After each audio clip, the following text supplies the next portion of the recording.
Good job, guys. Got back. God spoke to me at boot camp. Challenged me. Got back. What happened, man? Got challenged. Normal life. Got challenged by real life and the devil. It was a bad week. Yesterday, I was talking to my wife on the phone. She's like, "How are you doing?" I'm like, "Not good. I don't have time to do nothing. Can't get caught up on anything in my life. My life's horrible." Mr. Positive, that's me. It's so bad, my wife's like, "Yeah, you really need to go see your counselor." Which is loving, actually, for my wife. It wasn't in a mean way. It was like, "Baby, you probably need to, you need a little adjustment time." You go to your chiropractor, get an adjustment. You go to your doctor, you go to your counselor. She's a godly counselor. It's really worthwhile. And my counselor's very godly, so. I'm like, you're right. So I opened up the Word. I'm like, well, I better spend my time with Jesus. I journaled. It was depressing. If you're right, depressing journaling, it's so great. My name sucks, God. Why haven't you fixed me? You ever read those? Okay. Yeah. Let's be real. Okay. And then I opened up the Word. And I don't remember what I'd read, but I think there was like one word in it, Thanksgiving. And I went, I should write down what I'm thankful for. So in my journal, with all the negative stuff, I journal on the computer, so it's always there. I password it, don't try to get in. I started writing my little thank you list, which always feels to me like the cheesiest thing in the world. Let's now make our thank you list for Diva. Yeah. You do that, man? I do, actually, by myself, in my own voice. I was time with Jesus. It's mine. Number one, thankful. I start writing down what I'm thankful for. I got like 5 things, and suddenly my entire attitude changed.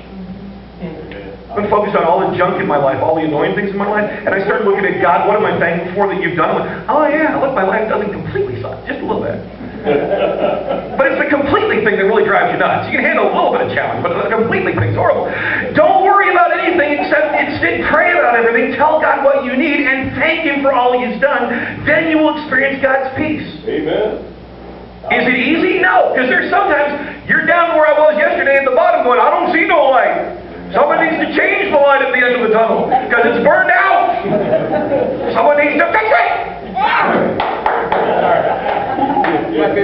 Cares about. Well, Jesus fix it.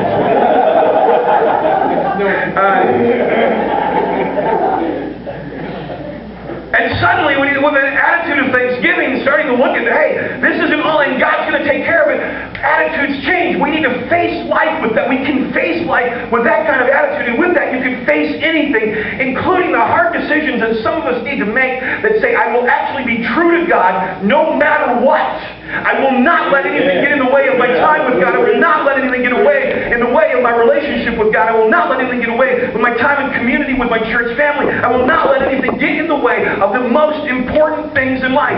Come on, right? Bring it, right. But if I do that, the whole world is colliding. No, God says I beat the laws of cause and effect. Yes, hallelujah. Back to our story. So they went straight to the king and reminded him of his law. Did you not sign a law that for the next 30 days any person who prays to anyone, divine or human, except you, your majesty, will be thrown into the den of lions? Yes, the king replied. That decision stands because I'm cool. And is official law of the Medes and Persians which cannot be revoked. Then they told the king, that man Daniel, one of the captives from Judah, is ignoring you and your law. He still prays to his God 3 times a day. Notice the message of the devil. If you want to know if that voice is coming to you from God or the devil, look at this. That man Daniel, one of the captives. This man's not a captive. This man has been second to 3 different emperors. He doesn't have a whole lot to worry about. He's a man of position and authority. But notice what they do. They undermine who he is. When the message of Satan is coming up against you, it will undermine who you are. Weakling. That one who can't ever get it right. That one who's a captive. Is ignoring you and your law. Really? He's always ignoring you. He's not paying attention to you. No, he ignored one thing. He didn't ignore the king in general. Remember, the king liked him. You don't usually get in the good favors of a boss by ignoring him. Notice the exaggeration. Anytime you start hearing things like always, never, those words start running through your mind, it's a message from the devil. You're always failure. You're never good enough.